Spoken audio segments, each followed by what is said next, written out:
दोस्तों, हम सभी की चाहत होती है कि रोज़मर्रा की जो हम शुरुआत करते हैं, दैनिक कार्यों की जो शुरुआत करते हैं, वो कुछ विशेष कार्यों से हो और उन कार्यों का असर हमारे पूरे दिन पर भी पड़ता है। आज के इस वीडियो में हम बात करेंगे रसोई घर के बारे में। रसोई घर में इस्तेमाल की जाने वाली कढ़ाई और तवा के बारे में। अक्सर लोगों के यहाँ इस तरह की गलतियां होती हैं, जैसा कि हम सभी को पता होना चाहिए। रसोई घर में इस्तेमाल की जाने वाली तवा और कढ़ाई पर किस ग्रह का प्रतिनिधित्व होता है। हम सभी के जीवन में सुख और दुख दोनों ही तरह के बादल आते और जाते रहते हैं। इनका प्रभाव हमारी कुंडली पे पड़ता है। 9 ग्रहों का प्रभाव हमारी कुंडली पर पड़ता है और इन प्रभावों को हम महसूस भी कर सकते हैं। जीवन में आने वाले सुख और दुख का कारण भी यही 9 ग्रह होते हैं। जब भी 9 ग्रहों में कोई भी ग्रह इम्बैलेंस होता है, यानी कि असंतुलित अवस्था में आ जाता है, तो हमें उससे रिलेटेड परेशानी या फिर उससे रिलेटेड कोई ना कोई दिक्कतों का सामना करना पड़ता है। जैसे कि तवा और कढ़ाई पर राहु और केतु ग्रह का आधिपत्य होता है और इन ग्रहों के बिगड़ने से आपके जीवन में कौन कौन से बदलाव आते हैं, सबसे पहले हम इसे जानेंगे, तभी हम इसके समाधान को भी समझ सकते हैं। आइए जानते हैं राहु और केतु का यदि आपके घर में उपद्रव मचा हुआ रहेगा तो उनकी वजह से कौन कौन से दुष्प्रभाव आपको झेलने पड़ सकते हैं।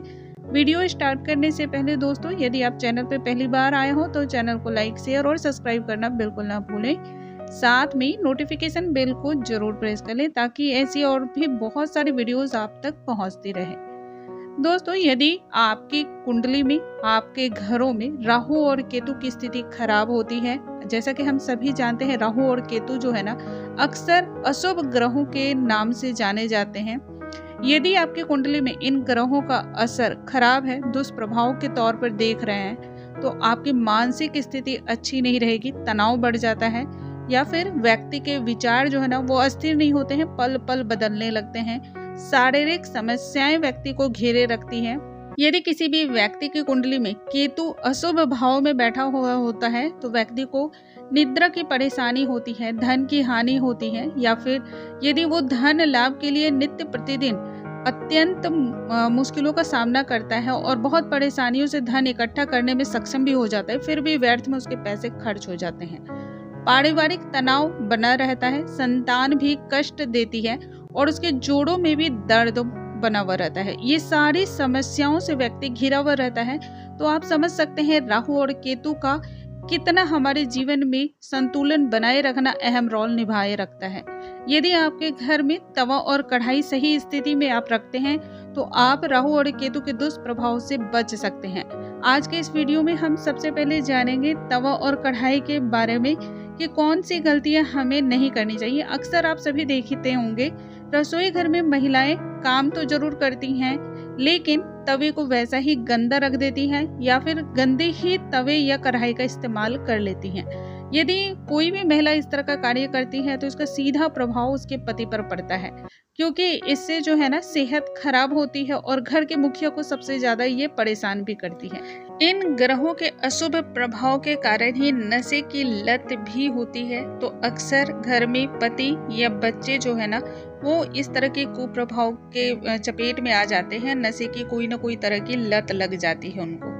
हमें ध्यान किन किन बातों पे रखना चाहिए, जैसे कि जब आप तवे का इस्तेमाल करें तो साफ तवे का इस्तेमाल करें या साफ कढ़ाई का इस्तेमाल करें। दूसरी बात है कि जब भी हम इनका इस्तेमाल करेंगे तो सबसे पहले हम एक मोटी सी रोटी जरूर बना लेंगे, जो किसी भी पशु के नाम पे आप बना सकते हैं, लेकिन आप गाय के नाम पे यदि बनाते हैं तो ये हर तरह से उत्तम मानी जाती है, क्योंकि गाय को माँ लक्ष्मी का स्वरूप माना जाता है और रसोई घर को माँ अन्नपूर्णा का स्वरूप माना जाता है।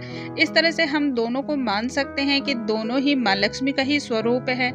और जब आप गाय के लिए रोटी बनाती हैं सबसे पहले तो आपकी कुंडली में मौजूद जो ग्रह के दुष्प्रभाव आपको झेलने पड़ रहे हैं उनसे आपको मुक्ति मिलती है। जब आप गाय को रोटी देती हैं, माना जाता है गाय में 33 कोटि देवी देवताओं का वास होता है। जब आप उन्हें रोटी खिलाते हैं तो इसका सीधा सा अर्थ ये भी निकाला जाता है कि आप इस तरीके से सभी देवी देवताओं को भोग समर्पित कर रहे हैं और गाय को साक्षात आप भोग लगा भी सकते हैं। तो इस तरीके से आप उन्हें यदि भोग लगाते हैं तो जो भी दुष्प्रभाव आपकी कुंडली में पड़ रहे होते हैं उनसे भी आपको मुक्ति मिलती है। इसलिए सर्वप्रथम जो सबसे पहली रोटी बनानी चाहिए वो गाय या फिर किसी भी पशु के नाम पे आपको निकालनी चाहिए। अब बात आती है जब आप इस्तेमाल कर लें तो फिर किन चीज़ों का हमें ध्यान रखना चाहिए, जैसे कि जब आपके कढ़ाई और तवे का आपने इस्तेमाल कर लिया है तो उसे अच्छी तरह धो लें, लेकिन गर्म अवस्था में नहीं धोनी चाहिए। गर्म अवस्था में यदि आप कढ़ाई या तवे का इस्तेमाल करते हैं, उन्हें धोते हैं तो उस पे पानी के जो छींटे पड़ते हैं उनसे एक छन सी आवाज़ आती है और कहा जाता है कि ये छन सी आवाज़ भी आपके जीवन में समस्या की तरह ही गूंजती है। इसलिए गर्म तवे और कढ़ाई को इस तरीके से नहीं धोना चाहिए, उन्हें ठंडे होने देना चाहिए, उसके बाद उनको धोना चाहिए। धोने के बाद कभी भी उल्टी अवस्था में उन्हें नहीं रखनी चाहिए, सीधी ही रखनी चाहिए। बहुत सारे लोग ऐसे हैं जो तवे और कढ़ाई को साफ तो कर लेते हैं लेकिन उसे गैस पर ही या फिर चूल्हे पर ही रख देते हैं। तो खाली बर्तनों को भी चूल्हे पर रखना अच्छा नहीं माना जाता है, शुभ नहीं माना जाता है। इसके साथ ही कभी भी तवे या कढ़ाई को जूठा नहीं करना चाहिए। इनकी पवित्रता का ध्यान रखना भी उतना ही जरूरी है।